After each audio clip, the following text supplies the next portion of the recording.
గారు ఆ సంఘములో ఉన్న వారిని గురించి ఆత్మస్వర అనుభవాల గురించి యేసుక్రీస్తుని గురించి మాత్రమే నేను బోధిస్తున్నాను అన్నాడు. ఆయన బోధించిన ఆ బోధనలోని ఒక మాట అంటున్నాడు, ఏమనగా ధర్మశాస్త్ర సంబంధమైన నిధిని నేను నెరవేర్చబడాలని పాపపహారము నిమిత్తము దేవుడు తన సొంత కుమారుని పాప శరీరకారములో పంపి ఆయన శరీరమందు పాపములకు శిక్ష విధించాడు. యేసుక్రీస్తు వారిని భూమి మీదకి రావడానికి ముందు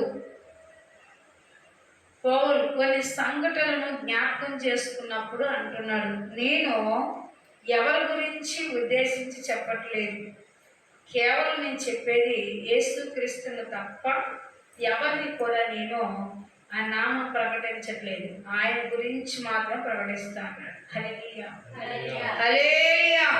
అందుకే ఇప్పుడు ఏ శరీరంలో పంపాడు? పాపం అనే శరీరములకు పంపి ఆ పాపం అనే శరీరానికి భూమి మీద దాన్ని శిక్షించాడు. ఆత్మకు అనుభవం కావాలి అంటే ఇక్కడ రాస్తూ అంటాడు ఒక మాట, 5వ వచనము, శరీర సారమైన శరీరమై మనసు మీద మనసు ప్రియులారా దేవుని కోసం, దేవుని యొక్క రాజ్యం కోసం వెతుకుంది.